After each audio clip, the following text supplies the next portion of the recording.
Comment résoudre ce système d'équations par la méthode de Gauss? On est parti, je vais vous expliquer brièvement et après on va passer au concret. La première chose, c'est quand est-ce qu'on utilise le pivot de Gauss? C'est quand on a un système d'équations, système qui est ici. Quand on a ce système d'équations, ce qu'on peut faire, c'est le mettre sous la forme de matrice, comme ceci. Comment est-ce qu'on fait? On prend les coefficients ici, 1, 2, 3, 4, 5, 6, blablabla, 1, 2, 3, et on les met dans la matrice. Et on fait pareil pour nos solutions. 1, 2, 3, 1, 2, 3. Ensuite, c'est de la même façon, mais c'est juste une autre notation, c'est celle-ci. C'est la même chose, juste c'est plus rapide pour noter, donc je préfère celle-là perso. Ensuite, ce qu'il va falloir faire, c'est échelonner notre matrice, c'est-à-dire mettre des zéros ici comme ça. Comment est-ce qu'on peut faire? On va utiliser des opérations qui sont celles-ci et pour lesquelles elles ne changent pas la solution finale. Donc on peut les faire. On va les faire. Ensuite, on va obtenir notre forme échelonnée de notre matrice pour laquelle on va pouvoir revenir à une forme d'équation, c'est-à-dire un système d'équations comme on avait de base. Et là, ça va devenir super trivial. Pourquoi? Parce qu'en fait, on va avoir quelque chose fois z égale à c. Et alors là, c'est notre pivot de Gauss. On peut le résoudre. On obtient z égale quelque chose. On le met dans la deuxième équation, c'est-à-dire celle-ci. On obtient y égale quelque chose qu'on va mettre également dans notre première équation, c'est-à-dire celle-ci. Et on obtient finalement notre dernière variable x. Donc on est parti. Là, ce que je viens de faire, c'est que je viens de compléter la matrice. Comment? Avec les coefficients. Là, on voit qu'on a 1, 1, 2. Donc là, je mets 1, 1, 2. Je fais pareil avec le y et le z. J'obtiens ces matrices. Pour là, le 3, 1, 0, on l'a expliqué, ça vient de 3, 1, 0. Hein. Ok. Maintenant, comment est-ce que je peux échelonner ça? Une façon de procéder, c'est d'essayer de trouver des zéros ici et ici. Une fois qu'on a fait ça, après on pourra trouver notre dernier zéro ici. Donc on est parti. Pour trouver un 0 à la place du 1, ce qu'on peut faire, c'est par exemple prendre la deuxième ligne et faire moins la première ligne. Pourquoi? Parce qu'on aura 1 moins 1 et ça vaudra bien 0. Donc c'est ce qu'on va faire. Et pour la troisième ligne, ce qu'on peut faire, c'est prendre cette troisième ligne moins 2 fois la première ligne.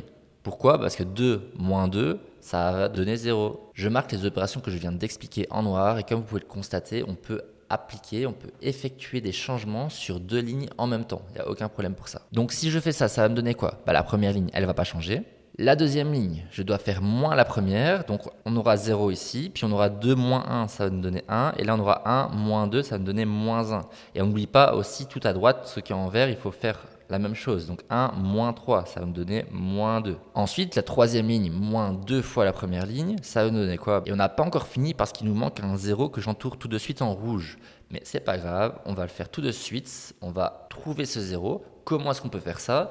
On peut effectuer un changement, par exemple, dire que la troisième ligne, ça devient la troisième ligne plus la deuxième ligne. Pourquoi? Parce que déjà, je ne peux pas utiliser la première ligne. Si j'utilise la première ligne, il va y avoir un 1 qui va apparaître dans mon 0 ici. Et ça, c'est pas ce que je veux.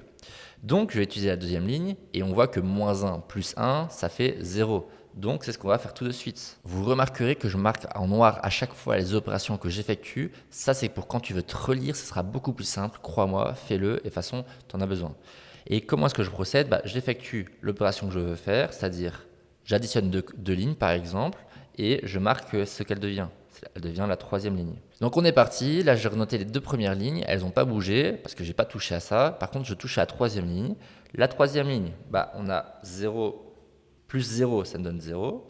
Ensuite on a 1 moins 1, ça me donne 0. Ensuite on a moins 3, moins 1, ça me donne moins 4. Et on a moins 6, moins 2, ça me donne moins 8. Alors maintenant, pour résoudre le système, ce qu'on va faire, c'est qu'on va repasser de la matrice au système en question. Comme ça, ce sera beaucoup plus visuel. On effectue le produit matriciel, donc je rappelle qu'on doit faire ça fois ça, ce qui nous donne x plus y plus 2z égale au premier chiffre que je trouve ici, c'est-à-dire 3. Je fais pareil pour la deuxième ligne.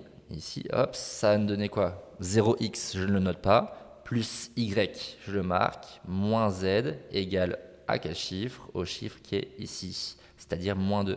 Et je vais pareil pour la troisième ligne, ça va nous donner moins 4z égale moins 8. Et on retrouve notre système. Une fois que j'ai fait ça, on voit directement qu'avec la dernière ligne, on peut trouver z, c'est-à-dire en faisant moins 8 divisé par moins 4, c'est-à-dire 2. On a trouvé notre z. Maintenant, on peut trouver notre y grâce à la deuxième ligne. On remplace le z par sa valeur C'est-à-dire que y moins 2 égale moins 2, ça veut dire que y en fait vaut 0. Et on met tout ça dans la première ligne pour trouver x, c'est-à-dire que x plus y, c'est-à-dire 0 que je ne vais pas noter, plus 2 fois z, mais z ça vaut 2, donc plus 2 fois 2, c'est-à-dire 4, tout ça, ça vaut 3. Ça veut dire que x égale 3 moins 4, c'est-à-dire moins 1. Et là, on a trouvé notre solution. Que je vais marquer moins 1 pour x, 0 pour y et z qui vaut 2. Et on a fini. Si ça t'a permis de comprendre, n'hésite pas à t'abonner. Et si tu veux plus d'exercices un peu plus compliqués, clique sur cette vidéo.